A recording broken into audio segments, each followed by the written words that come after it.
నమస్తే. First nomination అయితే రచ్చ రచ్చ అయింది కదా. పెద్ద పెద్ద గొడవలు అయిపోయి పెద్ద పెద్ద రచ్చలు లేచిపోయినాయి. మామూలుగా బిగ్ బాస్ వచ్చేసి ఉన్నాడు. ఇంకా వరి నాయన ఎక్స్ప్లెనేషన్స్ ఇవ్వకుండా రీజన్స్ చెప్పండి. ఇప్పుడు తీసుకుంటే నాకు ఇందులో నాగమణికంట మళ్ళీ వచ్చాడు. అరే అందరితో మాట్లాడు బాబు, అందరితో కలుపుగా ఉండు, నీకు అవకాశం వచ్చింది రైట్. అది అందరూ అదే చెప్తున్నారు. తనకి వేరేలా అర్థమవుతుంది. అసలు పక్కనాడు చెప్పి నిన్నంటే కదా.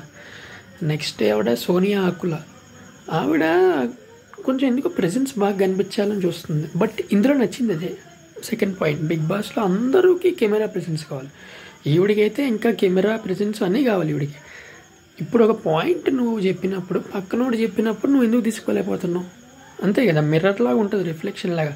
పాప అమ్మాయిని నామినేట్ చేసిందికి తను చెప్తున్నప్పుడు ఇది తీసుకోలేకపోతుంది.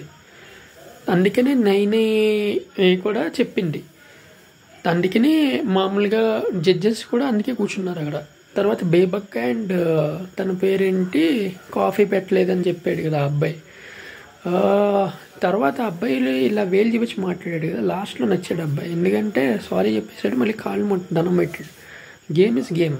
బట్ ఆ రీజన్ నచ్చలేదు, కాఫీ రీజన్ నచ్చలేదు కాబట్టి తనకి కాలింది. తర్వాత పాపం బేబక్కి ఏమొచ్చిందంటే అన్నం పెట్టిన చేతికే అందరూ ఘాటేశారు. ఇంకా ఇనిషియేటివ్ తీసుకోకుండా పోయేది. అది వేసుకోవడం వల్ల ఓట్స్ అన్ని పడ్డాయి. అండ్ రేపు ప్రోమో చూస్తే నాగమణికంటే అది భయం వేస్తుంది బ్రో. ఈ అబ్బాయి ఏమవుతాడు, ఎందుకు ఇంత ఎమోషనల్ అయిపోతున్నాడు బ్రో? యంగ్గా ఉన్నాడు, మంచి వాయిస్ ఇచ్చాడు దేవుడు, మంచి ఏమంటారు బాడీ కూడా ఉంది. బట్ తను చాలా హైపర్గా ఉన్నాడు. ఇలా అయితే కష్టం, ఎందుకంటే చాలా ఫేస్ చేయాలి కదా బిగ్ బాస్లో ఉంటే. తర్వాత అఫ్రిది కూడా అలాగే ఉన్నాడు. అఫ్రిది ఏంటంటే తను ఒక బాక్స్లో ఉన్నాడు, ఎందుకంటే తను కొత్తగా వచ్చాడు పాపం. తర్వాత వీళ్ళందరూ కూడా ఒక్కొక్క గ్రూప్స్ ఉన్నాయి.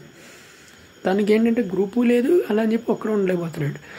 అందుకని ఈవిడతో పాటు కొన్ని గ్యాంగ్స్తో పాటు ఉండడం మొదలెట్టాడు. శేఖర్ భాష సూపర్ అసలు. ఆయన ఆర్జే వాయిస్ కానీ అది కానీ కేక్ అసలు.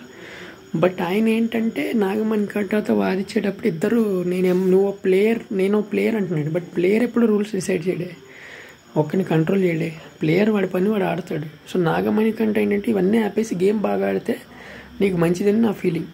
సో ఇప్పటిదాకా చూసుకుంటే చాలా ఉంది అనాలిసిస్. షో అలా అవగానే ఇలా ఇచ్చేసాను నీకు వీడియో. సో మీరు కూడా అలాగా లైక్లు వేసుకోండి అబ్బా ప్లీజ్.